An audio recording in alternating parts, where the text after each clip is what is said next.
He went for $2,500. Chunk of gold looks pretty I good. think that's the first time I've seen Chunk of Gold. All with the horses behind me and everything. She shouldn't have the Jeff Ruby runner-up in and the Santa Derby runner-up out.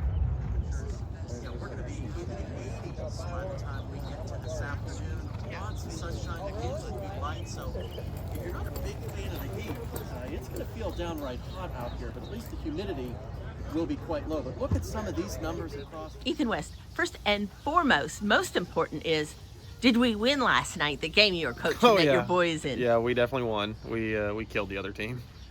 And so what's next? Tell me there's not a game on Saturday. There is a game on Derby Day, but I informed the head of the league that we won't be there. Me and two of the players, will be tied up with the Derby festivities, so they've got like a backup coach to help out for the time being. And so the two players they'll be missing are your boys? Yes. And their names are? Colton and Lane. And Paige are parents of 3 children, is that correct? 4. 4 children, okay. Yes. So what's it like for you all now having a Derby horse pop up in the barn? Oh, it's fun. It's exciting. Everybody, the whole family's fired up for it and can't wait to get down here later this week. The boys are kind of bummed because they've got school, obviously, but they'll miss. They'll get to come down here Thursday and be a part of Oaks Day. Come back, hang out, and then get ready for Saturday. Chunk of Gold's career. He broke his maiden at Turfway, and then he's had 3 seconds? Correct. 3 seconds since then, stepping up the ladder. Was second in the Leonidas, then was second in the Risen Star, and then he went back to Louisiana for the Louisiana Derby, Yeah. and he was second. So just take me through your expectations of him before he ever ran. His very first race, it was a sprint. Wasn't quite sure he would get the short distance. We always knew he needed to go long, but he was ready to run. We figured we'd give him some experience, get a first start under him.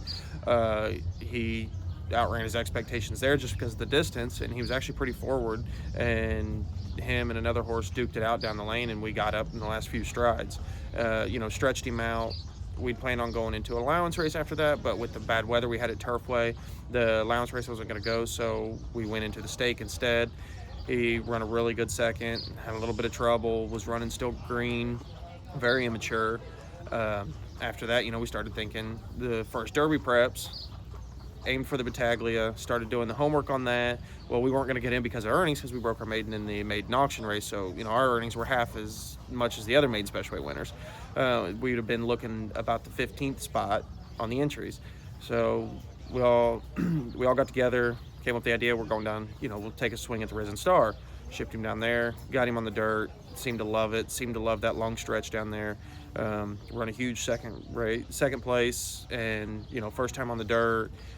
And after that, we thought we'd keep him back on the dirt as well as he ran down there, and shipped him down, and run another good second, and here we are. Eric Reed's experience of a couple years ago.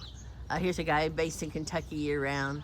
Did it consciously give you hope that say, this can happen? Oh, for we sure. don't get the numbers that the most prominent stables do with 2-year-olds. Oh, exactly. We were fortunate last year. We did have a good year with our 2-year-olds, but of course we don't get an abundance of them. But I think the pressure's changed now, because it was pressure to get into the gate, and now the pressure's changed to run well. It almost feels like it's a little less because we're not running against all the other horses trying to get points. Now we've narrowed it down to 1 to 20. Before we made the decision to go back to the Louisiana Derby, we gave him a week or so. We wanted to make sure the ship didn't completely knock him out, because that is a lot, especially for a young horse, to ship 14 hours, ship back home, train, and then have to ship back. And we wanted to make sure that we weren't going down there with a false sense of hope. And he bounced out of the Risen Star great. I mean, you could tell he really took a step forward. He learned a lot that race. Physically, he started to gain some muscle. He got a little wider, got a little thicker. And I was pretty confident that he was going to be able to handle it again. Tell me a little bit about the ownership group of him, or ownership. Yeah, Terry Stevens. He's getting some more horses now, but he's been involved with it quite a while. He actually had a piece of Obezo's when he ran into the Derby, so this isn't his first experience. So I think they ran 4th or 5th that year. I think they were 5th and moved up maybe Yeah, on something the like DQ.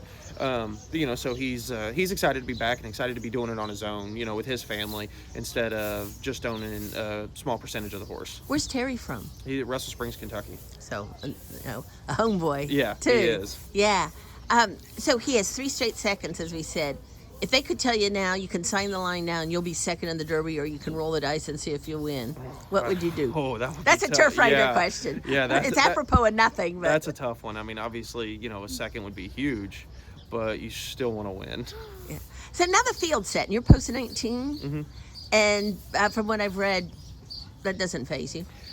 I was a little deflated at first, I won't lie. We were wanting to be somewhere in the middle, but the more I talk to people, they kind of pick me back up a little bit. He'll be out of the way, he'll be out of trouble. On paper, the way the race should set up, there's a bunch of speed and there's a bunch of closers, and we should set up right somewhere in the middle, and hopefully Jareth can tuck him in going into that first turn, and we'll miss the bumping and colliding coming out of the gate with all 20, and we'll just stay out wide and stay clean the first time we go down the front side. And like I said, Jareth, he'll give him a good trip. Does it give you confidence that he's been in the Derby before and looked like he was going to actually win so. with 2 fills? Yeah, very much so. I got the utmost faith in him. And so how do you think this might change things for you, having been in this race? Hopefully people want to send us more horses and we can do it again next Now year. that we have the field set, just talk about it and who you think, in your mind. I mean, have you been poring over the past performances? I'm trying not to yet.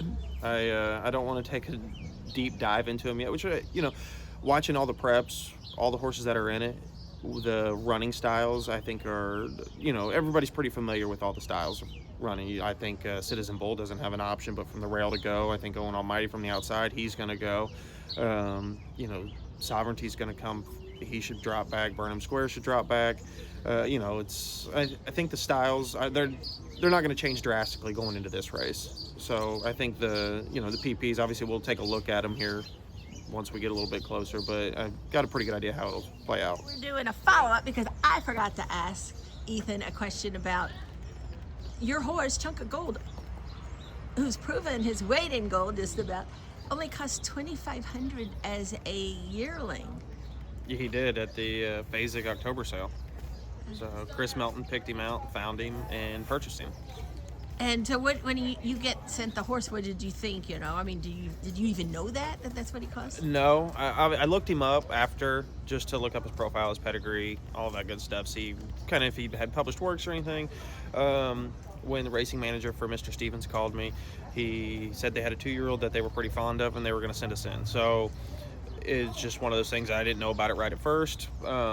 It's not one of those things I really look too deep into because obviously, I mean, there's been a lot of expensive horses not pan out and there's been a lot of cheap ones that have panned out. So we just take it with a grain of salt and see what we can do. When you first started training them and stuff, what did you think you had on your hands?